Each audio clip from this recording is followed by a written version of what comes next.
Et si ce qui existe ne venait pas de ce qui existe?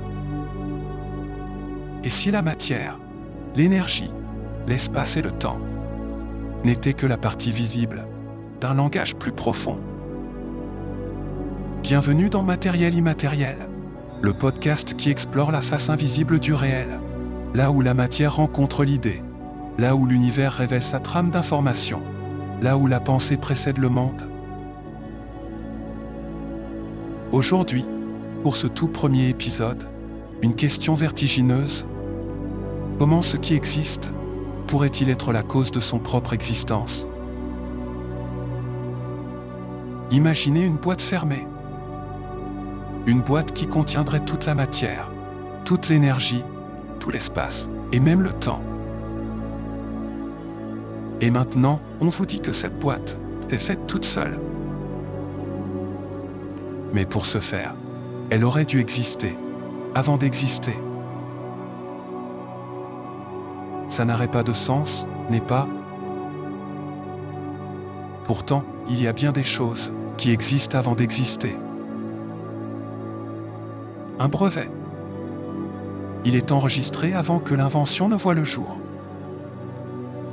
Un plan d'architecte. Il existe bien avant la première pierre de fondation. Une mélodie. Un roman. Une idée.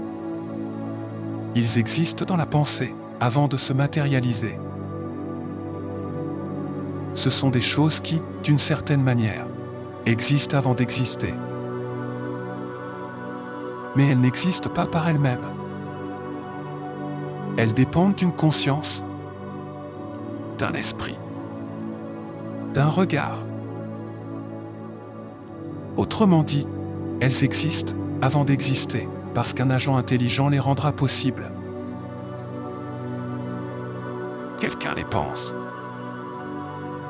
Quelqu'un les veut. Et si cela valait aussi pour l'univers lui-même? Si la matière et l'énergie ne peuvent pas être la cause d'elles-mêmes, alors peut-être qu'elle vient d'autre chose.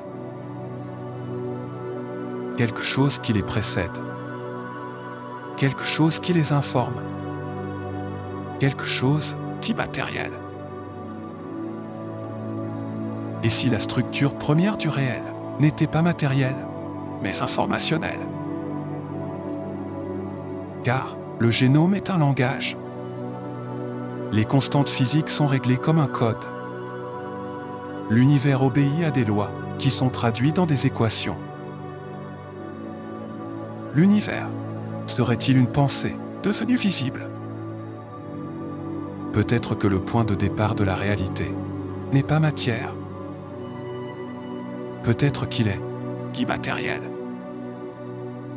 Peut-être qu'il est intention, pensée, langage. Et cela change tout. Qui a pensé, donc, le monde, avant qu'il ne soit ce qu'il est,